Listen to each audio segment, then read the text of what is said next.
jiwa raga dalam birahi. Assalamualaikum warahmatullahi wabarakatuh. Alhamdulillah wa syukurillah wala haula wala quwata illa billah. Asyhadu an la ilaha illallah wa la syarikalah wa asyhadu anna Muhammadan abduhu wa rasuluhu la nabiyya ba'dah. Amma ba'du, rekan-rekan mahasiswa yang berbahagia, dalam kesempatan ini di sesi 10 pada mata kuliah analisa struktur, kita akan membahas tentang analisis kolom beton bertulang. Di mana di materi 9 sebelumnya kita telah membahas tentang analisis fondasi, termasuk analisis fondasi tiang pancang. Yang di dalamnya kita telah membahas tentang rencana beban aksial maupun momen-momen pada yang akan terjadi. Nah, dalam kesempatan ini beban-beban yang akan ditransfer ke dalam fondasi ini tentunya melalui kolom, ya. Sehingga beban yang diterima oleh kolom sama halnya atau nyaris sama dengan beban-beban yang akan diterima oleh fondasi, dalam hal ini fondasi tiang pancang, ya. Oke, bagaimana cara kita menganalisis kekuatan kolom, dalam hal ini kolom beton bertulang, ya.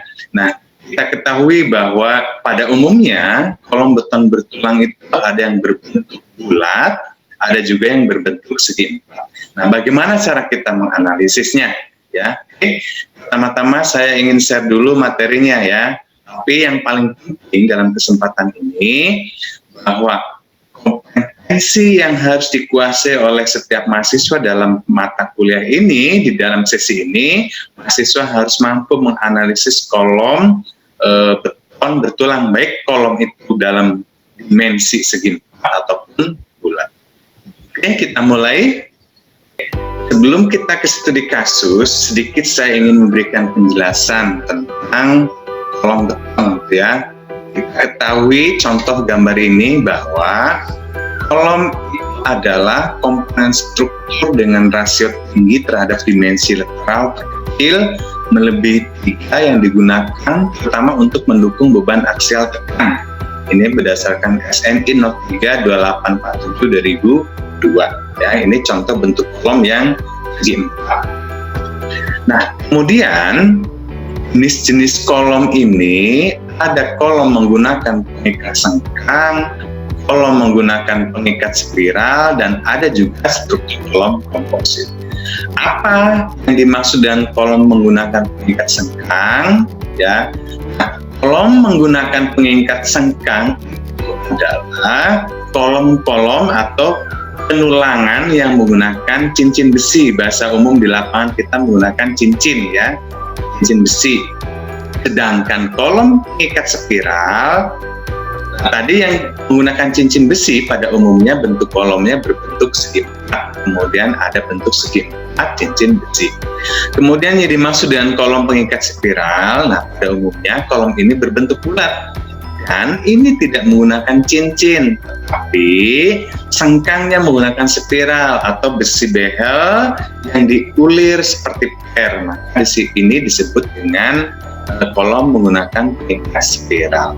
Nah, sedangkan kolom komposit ini adalah suatu kolom yang menggunakan baja. Pada umumnya kalau bentuk kolomnya segi 4 biasanya menggunakan WF ataupun habim, ya, yang kemudian diselimuti beton, maka itu disebut kolom komposit. Atau kolom yang berbentuk bulat, ya. Tulangan utamanya atau bajanya menggunakan pengikat berbentuk bulat yang kemudian diisi dengan diselimuti dengan beton, maka itu disebut dengan kolom komposit. Oke, itu adalah pemahaman dasar, ya, tentang kolom pengikat sengkang, kolom pengikat spiral, juga kolom komposit. Oke, selanjutnya, ya, sebelum ke analisis, saya jelaskan kembali ini tentang kekuatan kolom. Dalam hal ini kita sedang membahas kolom baja, kita sedang membahas kolom beton bertulang ya, struktur beton bertulang. Struktur beton bertulang di sini ya, sebelum kita menganalisis kita perlu pahami terlebih dahulu bahwa dalam menganalisis kolom ini ada kolom, ada yang disebut dengan kuat nominal gitu ya. Ini yang perlu kita pahami. Ada kuat nominal, ada kuat perlu ya. Kemudian juga ada kuat rencana. Apa itu kuat nominal ya? Nah, kuat nominal itu adalah kekuatan suatu komponen struktur atau penampang yang dihitung berdasarkan ketentuan dan asumsi metode perencanaan sebelum dikalikan dengan nilai faktor reduksi kekuatan yang sesuai dengan SNI gitu ya. Nah, kemudian kuat rencana itu adalah kuat nominal dikalikan dengan suatu faktor reduksi. Nah, kalau kuat perlu itu apa? Kuat perlu itu adalah kekuatan suatu komponen struktur atau penampang yang diperlukan untuk menahan beban terpapar atau momen dan gaya dalam yang berkaitan dengan beban tersebut. Jadi kuat perlu itu bahwa suatu kolom itu memerlukan kekuatan berapa gitu ya. Sedangkan kuat nominal itu adalah kekuatan kolom sebelum dikalikan dengan faktor reduksi gitu ya. Sedangkan kuat rencana adalah kekuatan nominal yang telah dikalikan menggunakan faktor reduksi. Nah, berarti kuat rencana itu adalah kekuatan kolom secara maksimal. Sedangkan kuat nominal itu belum secara maksimal, akan tetapi kuat nominal ini adalah kekuatan kolom ya, kekuatan kolom berdasarkan dengan beban-beban yang diperlukan sebelum dikalikan faktor reduksi atau sebelum ada faktor keamanan. Nah, ini secara garis besar pemahaman, maka kita perlu tahu terlebih dahulu di sini kalau kita menganalisis berarti kita perlu tahu kuat nominal kolom ini berapa, kuat perlu berapa, dan kuat rencana itu berapa. Ya. Nah, selanjutnya bagaimana cara kita menganalisis kekuatan kolom beton bertulang. Nah, baik. Selanjutnya kita akan langsung ke studi kasus. Bagaimana cara menganalisis kekuatan struktur kolom beton bertulang gitu ya. Sebelum ke studi kasus, saya ingin sampaikan terlebih dahulu bahwa kita perlu memahami terlebih dahulu parameter apa saja yang perlu kita ketahui atau data-data apa saja yang harus kita ketahui dalam menganalisis struktur gitu ya. Tentu ya, data apa yang perlu kita ketahui, yang perlu kita ada sebelum kita mampu menganalisis struktur, kita mengacu pada ketentuan atau rumus yang berlaku untuk menganalisis struktur. Berdasarkan rumus tersebut, maka data-data apa saja yang harus kita persiapkan. Nah, ini menjadi bagian penting karena tanpa data itu kita tidak akan mampu menganalisis struktur. Oke, langsung ke studi kasus, kita berikan contoh ya. Nah, ini adalah rumus menghitung kapasitas kolom dengan kondisi beban tanpa eksentrisitas. Rumusnya adalah ini, kekuatan kolom itu adalah 0,85 kali FC kali kuat tekan beton, kemudian dikali dalam kurung luas tampang kotor kolom dikurangi luas tampang tulangan ditambah dengan kuat leleh baja dikali luas tampang tulangan. Nah, ini adalah kapasitas kolom dengan kondisi tanpa ada pengikat, baik sengkang maupun spiral, ya. Nah, ini rumusnya ini. Sehingga ya, sebelum kita menganalisis struktur kolom beton bertulang, maka kita perlu tahu terlebih dahulu kekuatan tekan beton yang digunakannya berapa, gitu ya, mutu betonnya berapa, kubuan kuat leleh bajanya berapa. Baru selanjutnya desain dari kolom itu seperti apa? Desain dari kolom itu berarti Di sini karena ada luas tampang kotor kolom, berarti dimensi kolomnya berapa, lebar kolom dan panjang kolomnya berapa. Kemudian juga dikali luas, ada luas tampang tulangan, berarti diameter tulangan yang digunakannya berapa, kemudian diameter jumlahnya ada berapa, itu adalah luas tampang tulangan. Berarti itulah data penting yang perlu kita ketahui untuk kita bisa menganalisis kekuatan kolom beton bertulang. Oke, kemudian selanjutnya ya, apabila kolom ini menggunakan pengikat sengkang ya, maka kekuatan kolom itu perlu dikalikan dengan faktor reduksi. Nah, faktor reduksi ini kita mengacu kepada ketentuan SNI. Contoh di sini ketentuan SNI mengharuskan bahwa faktor reduksi diambil sebesar 0,7 untuk kolom dengan pengikat spiral atau yang berbentuknya kayak per. Kemudian untuk kolom yang berbentuk segi empat atau sengkang atau cincin besi, maka faktor reduksi itu dikalikan dengan 0,65. Maka rumusnya untuk menghitung kapasitas kolom, kekuatan kolom dengan penulangan spiral, ini adalah 0,5 kali faktor reduksi, kemudian dikali dalam kurung 0,85 kali kuat tekan beton, dikali dalam kurung luas penampang kotor kolom, kemudian dikurangi luas baja tulangan, ditambah kuat leleh baja, dan dikali luas dari tulangan, baja tulangan ya. Nah, untuk kolom dengan penulangan sengkang rumusnya sebetulnya sama, yang membedakan itu hanya faktor reduksinya. Untuk tulangan sengkang faktor reduksinya diambil 0,65, sedangkan untuk tulangan spiral faktor reduksinya diambil dengan 0,7. Oke, ini contohnya ya. Contoh untuk menghitung kolom beton bertulang. Contohnya ini ada kesalahan penulisan di sini. Ini harusnya AG atau luas dari penampang kolom kotor ini 40 kali 40 cm ya. Hanya saja di sini saya menuliskan 40 kali 35, padahal gambarnya ini adalah 40 kali 40 cm. Nanti silakan teman-teman mahasiswa sekalian ini perbaiki hitungan yang salah ini ya. Ini harusnya AG ini nilainya adalah 40 kali 40.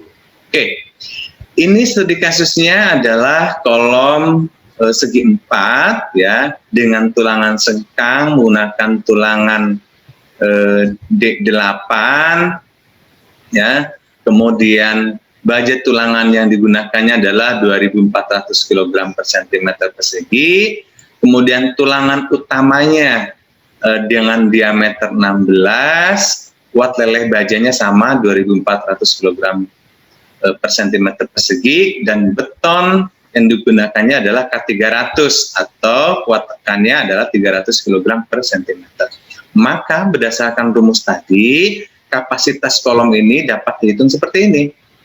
Ya, ini rumusnya, yang atas ini rumusnya, maka hasil hitungannya adalah ini 0,8 dikali 0,65. 0,65 ini adalah faktor reduksi untuk kolom pengikat sengkang ya. Dikali 0,85 dikali dalam kurung 0,85 dikali 300. 300 ini adalah mutu beton ya, kuat tekan beton. Kemudian dikali dalam kurung 1.400 itu dalam milimeter, ini adalah luas penampang kolom, luas penampang kotor kolom ya. Kemudian dikurangi 0,201143. 0,201143 ini adalah jumlah dari luas baja tulangan. Nah, ini yang AST ini ya. Yang AST ini jari-jarinya adalah 0,08. Kenapa? Karena diameter yang digunakan tulangannya adalah 16 mm, maka jari-jarinya adalah 0,08 cm. Kemudian di sini dikali 10, 10 itu apa? 10 ini adalah jumlah tulangan utamanya, yang 16 mm itu jumlahnya ada 10. Contoh gambarnya kita hitung, 1, 2, 3, 4, 5, 6, 7, 8, 9, 10. Maka ini 10 ya. Tetapi jika misalkan ini cuma 8, berarti di sini dikali 8. Ini tergantung dari data gambar ya pada saat menganalisis. Maka berdasarkan rumus perhitungan ini, kekuatan kolom dengan 40 kali 40 ini adalah 185,864 ton. Ya. Nah, dari hitungan ini ya, karena ini ada kesalahan dalam menghitung luas penampang kolom, luas kotor penampang kolom ini harus 40 kali 40, ternyata di sini 40 kali 35, sehingga mahasiswa-mahasiswa sekalian dalam studi kasus ini silakan hitung ulang, sesuaikan dengan data ini karena ini ada kesalahan ya. Saya berharap teman-teman sekalian memperbaiki dari kesalahan dari materi yang saya sampaikan ini ya. Nah, harusnya sebetulnya seberapa kekuatannya? Silakan dikoreksi ya. Silakan dikoreksi dari contoh perhitungan tadi, karena tadi yang saya contohkan jelas tidak sesuai dengan data gambar. Oke. Selanjutnya, bagaimana cara kita menghitung kapasitas atau kekuatan kolom dengan kolom yang berbentuk bulat? Kolom yang berbentuk bulat jelas tadi kita sampaikan itu menggunakan tulangan spiral. Ya, bukan sengkang, bukan menggunakan cincin besi, tapi menggunakan spiral. Besi yang dibentuk ulir seperti R gitu ya, pada umumnya ini digunakan pada kolom-kolom yang berbentuk bulat. Oke, kita langsung studi kasus bagaimana cara kita menghitung kekuatan kolom bulat ya. Nah, ini contoh menghitung kekuatan kolom bulat. Ini bentuk gambarnya datanya ya, kemudian radius daripada kolomnya adalah 0,25 cm, berarti ini diameternya adalah 50 cm.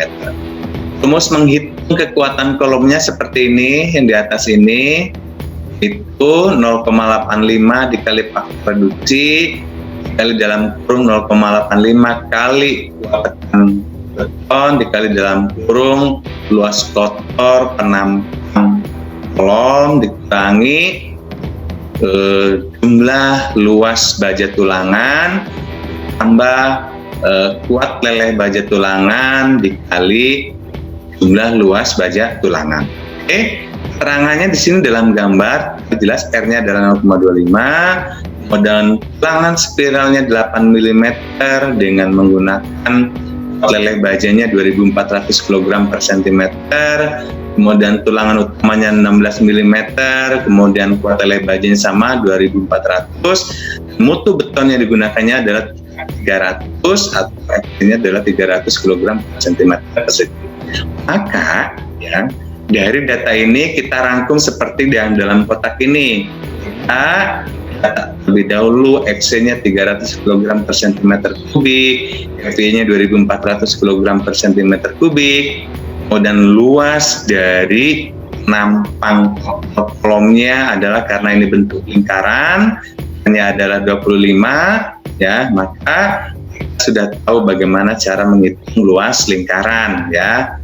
Ini juga AST, jumlah luas tulangan, baja tulangan, ini karena juga bentuk bersihnya juga sama lingkaran, maka kita perlu tahu bagaimana cara menghitung luas lingkaran. Nah, seperti ini rumusnya ya.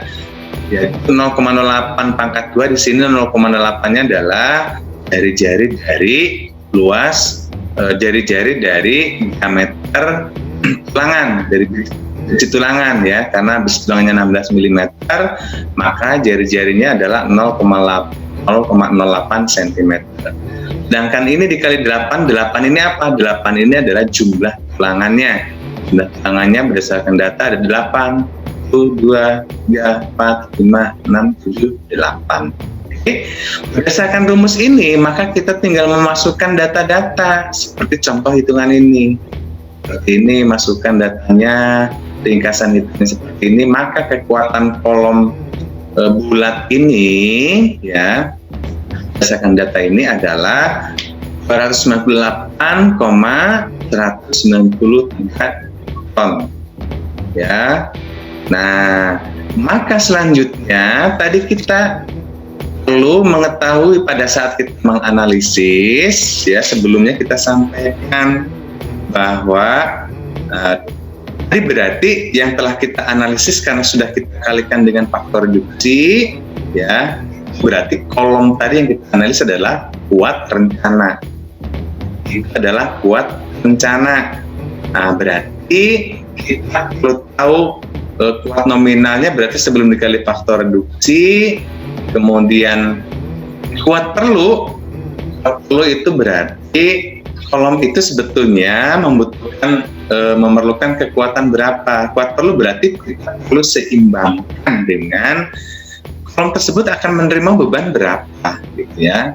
Nah, apabila kuat rencana ini lebih besar daripada beban yang akan diterima oleh kolom, maka kolom akan dinyatakan aman. Tapi apabila kuat rencana itu lebih kecil dari beban rencana yang akan diterima oleh kolom, maka bisa dipastikan bahwa kolom tersebut dinyatakan tidak aman. Seperti itu sederhananya, ya. Nah, selanjutnya, apakah kita cukup hanya menganalisis seperti itu tentang kolom, ya? Tidak. Apa? Karena yang barusan kita analisis ini baru kita menganalisis kekuatan aksial, beban aksial. Sedangkan momen, ya, momen kita belum hitung. Nah, berarti dalam kita menganalisis momen, kolom tersebut itu seperti pada latihan di sesi sebelumnya, di materi sebelumnya, kolom tersebut akan menerima momen maksimalnya berapa. Yang kemudian kita akan analisis, mampu nggak kolom tersebut menahan momen rencana. Nah, bagaimana kita menganalisis momen rencana? Nah, kita menganalisis momen rencana itu kaitannya adalah dengan kelangan tadi. Betul nggak kelangan yang kita desain tadi, berdasarkan desain tadi, ya, kelangan deformnya mampu menahan momen rencana, kemudian tengkangnya mampu menahan momen bencana, nah maka itu kita perlu analisis lebih lanjut. Ya, nah saya contohkan bagaimana. Nah, berarti bagaimana cara menganalisis momen, gitu ya? Cara menganalisis momen, karena berarti dalam menganalisis momen itu kita akan kontrol tulangan-tulangan rencana yang digunakan itu mampu atau tidak menahan momen rencana. Ya, oke. Saya berikan contoh gambaran. Ya, kita langsung ke cara menganalisis atau cara kontrol momen, ya. Saya berikan contohnya. Saya share dulu materinya. Nah, ini contoh kita, ya, menganalisis luas masing-masing tulangan, kemudian uraian perhitungan. Di sini tentu selain momen banyak hal, ya, ya. Selain momen banyak hal yang dicontohkan di analisis di sini. Hal pertama yang harus kita lakukan di sini tentu kita harus ada data. Datanya apa? Itu data kolom. Pertama, berarti kuat tekan beton yang digunakan. Di sini dicontohkan menggunakan MPa. Kalau yang tadi analisis kita menggunakan kilogram per cm kubik. Di sini kita menggunakan MPa. Ya, kita tinggal mereduksi saja, ya, sebetulnya dari kilogram cm kubik menjadi MPa. Kemudian data input, data kolomnya ada tegangan leleh baja, kemudian ada lebar kolom, tinggi kolom, lebar bruto selimut beton, kemudian jumlah tulangan, diameter tulangan, ya. Maka kita perlu analisis modulus elastis baja. Nah, perhitungan diagram interaksinya pertama kita adalah hitung modulus elastis baja. Modulus elastis baja ini untuk kuat beton sama dengan atau lebih kecil dari 30 MPa, maka diambil modulus elastisnya, elastis bajanya adalah 0,85. Tapi ya, apabila lebih besar dari 30 MPa, maka modulus elastis baja itu harus dihitung dengan persamaan ini. Persamaannya adalah 0,85 dikurangi 0,008 kali C atau kuat tekan beton dikurangi 30, ya. Oke. Maka selanjutnya faktor reduksi, karena tadi misalkan ini kuat tekan betonnya adalah 300 atau 30 MPa, ya, maka faktor distribusi tegangannya diambil 0,85. Luas tulangan total contoh seperti tadi menghitungnya, ya, ini rumus seperti ini, totalnya adalah 1608 mm persegi. Kemudian jarak antar tulangan, ya, cara menghitungnya adalah ini, ya, H-2 kali DS dibagi 2. H-nya itu apa? H-nya ini adalah tinggi kolom. Kemudian 2-nya jelas angka koefisien. DS-nya apa? DS-nya adalah tebal bruto selimut beton, ya. Maka jarak antar tulangan ini adalah 85,00 mm, ya, atau 8,5 cm. Kemudian untuk hitung rasio tulangan ini adalah AS per AG, ya, atau sama dengan 2,57%. Oke, kemudian faktor reduksi kekuatan. Faktor reduksi kekuatan udah jelas tadi, untuk sengkang ini 0,65, ya. Atau ini 0,65 atau 0,8 atau berapapun faktor reduksi, kita akan mengacu ke SNI bertahun berapa yang akan kita gunakan, gitu ya. Mengacu ke SNI lah faktor reduksi yang kita gunakan, gitu ya. Nah, maka berdasarkan data-data tadi dan perhitungan contoh ini, ya, selanjutnya kita menganalisis luas masing-masing tulangan serta jarak tulangan terhadap sisi beton, ya. Kemudian pada kondisi tekanan aksial sentris ini kita dapat hitung contohnya seperti ini, ya. Kemudian pada kondisi balance, ya, ini cara hitungnya adalah seperti ini, ya. Nah, selanjutnya, ya, ada kondisi garis netral terletak pada jarak C dari sisi beton tekan keluar. Pegangan pada masing-masing baja tulangan dihitungnya seperti ini rumusnya. Pegangan pada masing-masing baja tulangan menggunakan ini rumusnya, ya. Nah, selanjutnya hal-hal lain yang perlu dianalisis adalah ada gaya-gaya internal pada masing-masing baja tulangan. Ini rumus hitungnya. Resultan gaya internal baja tulangan, ini rumus hitungnya. Momen akibat gaya internal masing-masing baja tulangan, ini rumus hitungnya. Momen total akibat gaya internal baja tulangan, ini rumus hitungnya. Kemudian tinggi balok tegangan tekan beton, gaya internal pada beton tekan, momen akibat gaya internal tekan beton, gaya aksial nominal, momen nominal, gaya aksial rencana, momen rencana. Ini rumus-rumus hitungnya adalah seperti ini, ya, rumus-rumus hitungnya ini. Nah, kemudian ini saya di dalam Excel dicontohkan semua telah kita hitung berdasarkan data-data input sebelumnya, dari mulai input kolom sampai perhitungan diagram interaksi, semuanya saling terkoneksi sesuai dengan rumus-rumus ini. Nah, rumus-rumus ini kan kita tinggal memasukkan ini data-datanya. nilai FC-nya berapa, nilai B berapa, nilai A berapa. Misalkan ini kita menghitung gaya internal pada beton tekan. Nah, FC itu yang mana, B itu yang mana, A yang mana. Di sini digambarkan jelas kita telah buatkan contoh-contoh datanya, ya, contoh-contoh data termasuk dengan gambarnya. Selanjutnya silakan dipahami, ya.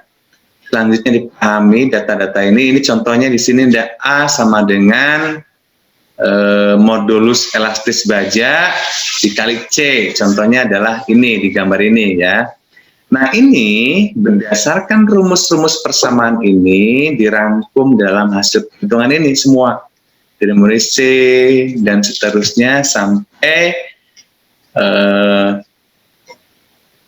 momen faktor, gitu ya, sampai ini momen faktor hitungannya. Nah, ini dalam materi yang saya share itu dalam bentuk PDF, sehingga harapan saya mahasiswa-mahasiswi sekalian dapat mengkonversi ke dalam Excel, mana Excel kita hitungan ini harus berdasarkan rumus-rumus. Contoh ini, kita lihat ini sudah berdasarkan perhitungan rumus.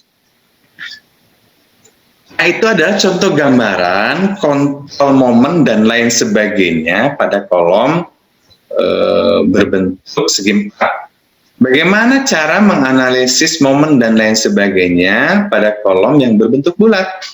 Ya, sebetulnya rumusnya hampir sama, cara-caranya seperti tadi, seperti saya contohkan, ya. Saya coba demokan untuk kolom bulat. Nah, ini adalah contoh kolom bulat, ya. Datanya